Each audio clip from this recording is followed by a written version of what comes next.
for those of you that don't know me, I'm Adrian Cruceanu. I've been working in the industry for 5 years now with Killhouse games. I've worked on Door Kickers, which was our first title, and that was a top-down tactical game. And now we're working on Door Kickers 2, which is a 3D upgrade to that. But the game that I'm going to be talking about a bit later is actually Action Squad, which was our first pixel art game, and it was my first pixel art game as an artist. But briefly, I want to go into the history of pixel art. I mean, most of you probably already know some of this stuff, but pixel art used to be about finding ways to work around the hardware limitation. Being creative was less about exploring a vast wall of ideas or interesting visuals, and more about problem solving. How can I make this character look cool and recognizable with this limited set of colors and the least amount of pixels? And the key was to give the player an idea of a recognizable shape and let the mind fill in the rest. That part of pixel art is actually still present to this day, even though the technical limitation is gone. And I think that's part of the reason why, to a lot of people, I'm not going to say everyone, pixel art is such an attractive art style. Basically, you as the player are taking part in the creative process by taking a handful of pixels and turning them into a detailed character, a creature, or environment object. And it gets you involved as well. But fast forward a few years and you get the introduction of the Super Nintendo Entertainment System, in the advancement of console hardware in general. But that brought about what I like to call the pixel renaissance. It's not an official term, it's just, I think it's reminiscent of how artists moved on to doing more detailed, realistic work in that era. But with a lot of the technical limitations out of the way, artists had a much larger canvas to work with. And their first approach, kind of like, say, Michelangelo, was to simply add more detail and bring everything closer to realism.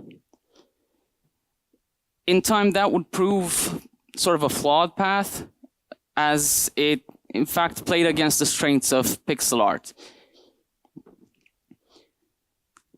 So I've got a few pictures from an article that I got off Google about the evolution of Street Fighter. And I think Street Fighter is a great case study for the evolution of pixel art in general, actually. And I'm going to focus on the top character, Ryu. If you look at Street Fighter 1, you see the exact type of drive towards realism. And Street Fighter 2 is the natural progression to that. But then we get to the turning point, where artists realize that the future of pixel art isn't in realism, but in fact it is in embracing both the pros and the cons of the medium. So why is Street Fighter Alpha different? They start focusing on shading towards realism and more on the overall shapes and silhouette of the character. Both Street Fighter 1 and 2 saw an evolution in one direction, and then at one point someone said, you know what, let's do a 180 turn. And then at that point, I think artists started embracing the medium. The characters are considerably more readable, with a stronger, more dynamic silhouette. And that was the turning point. And it's at this time that pixel art shed its hardware limitation label and became an art style in and of itself. Now, I'd be remiss if I wouldn't mention the odd cousin of this new generation of pixel art. I like to call it the hybrid. It's not just 2D and 3D, but that's mostly how it's used. But there's also other techniques like applying post-processing effects that you normally see in a 3D game to a 2D sprite, or having 2D sprites in a 3D space. But in this case, I want to focus on King of Fighters, which, if you look at the three characters on the left, you'll see that it's basically the same evolution as Street Fighter. The first and the second one saw the natural progression of the realistic shading. And then we have the Street Fighter Alpha style of 180-degree flip towards more of an intentional retreat for a purposeful placement of pixels. But then in 2009, they tried something completely different. And most people think that that was a 3D cel-shaded model, until producer Masaki Kukino told Kotaku that it's actually 100% hand-drawn. And apparently it took 16 to 17 months for a team of 10 artists to do one character. They, in the end, had about 20 characters, which is considerably less than their previous games. So obviously there's a bit of a drawback when you're trying to do something this complex. But I think we can all agree that even though it's not exactly what you'd expect of pixel art, and it's not exactly 3D, the result is still quite stunning, or at least impressive. And it shows that there's still room for the medium to evolve. And we get to where we are today. And I think pixel art is an evolving medium that offers a great variety in terms of style. I've got 3 games up here, but there's obviously tons more with stunning visuals. Just like off the top of my head, if you've seen Children of Morta, pretty sure most of you know Dead Cells. And there's a new one that I'm excited about, Tales of the Neon Sea. But in this case, we have Owlboy. Does this work? Yeah, it does. Chasm and Narita Boy. In all of these, and in pixel art in general, the visual convention is easier to get into, leaving more room for storytelling and world building. And that's slightly different from if you do a different art style, like cartoon drawn or 3D, where not getting it quite right could result in a sort of cognitive dissonance that usually breaks immersions in players. And also the choice of pixel ratio and level of detail, and also hybrid techniques, can strongly impact the game's mood and atmosphere. So take Owlboy, for example. It's highly detailed. It's got a high pixel ratio. The colors are sharp, and it gives off this perky, cheerful vibe, kind of like a childhood story tale. Now look at Chasm, and you'll see that even though the pixel ratio is lower, the way they decided to shade the game with softer tones and blending the colors a bit more, it tricks you into thinking that there's more detail in there than there actually is. More of a Studio Ghibli type of style. And Narita Boy does something completely different than the other two. It's this wacky VCR glitch effect thing that they have going on. This is one of the hybrid techniques that I was talking about earlier.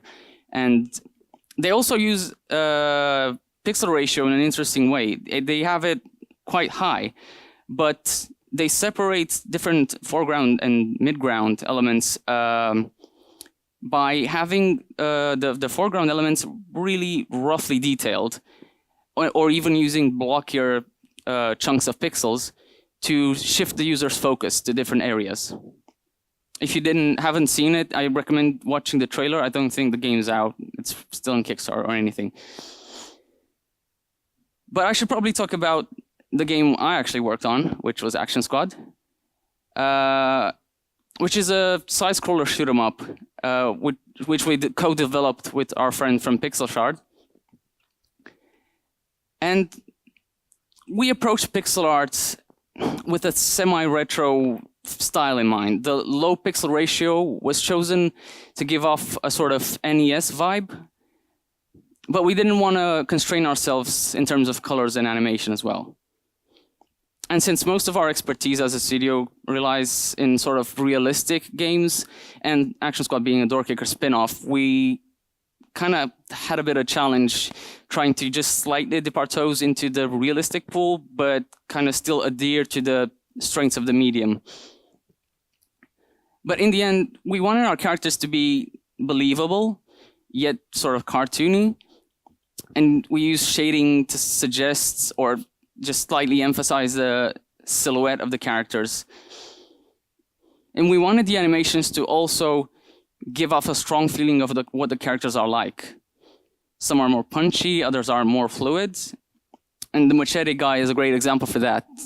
He's obviously crazy, loose, fast, clearly not a soldier. So we used the force motion blur adds a lot to suggest that this guy is fast and his style of his attack is not what you normally call a rigid strike, if that makes sense.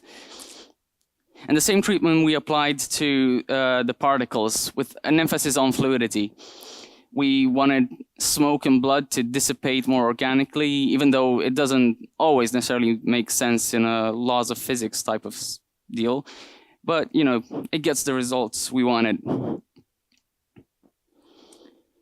So, in the end, Action Squad, like I previously said, was my first dive into the pixel art medium, and as a result, I have a newfound appreciation for it. What I can say is, it's not as easy as saying it's a get out of work free card. I know there's a lot of people thinking that, you know what, I'm a two-man indie studio, I'm just gonna do a pixel art game, it's probably gonna take about 2 months, it's gonna be great. Doesn't always work like that. I mean, it can, but it doesn't always.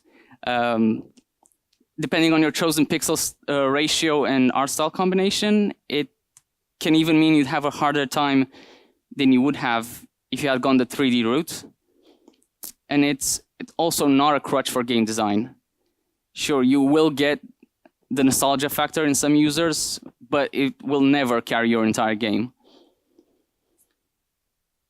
Keep in mind, it's a collaborative process with the player. You can do more with less and let the player's imagination fill in the rest. It's fun to do if you have the patience for it.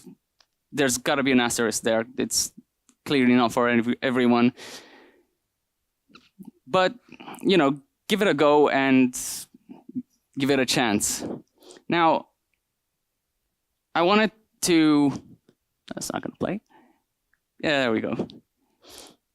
I was working on this presentation. I was thinking that I needed something to kind of showcase what ideas I had in here, and not just some images I got off Google.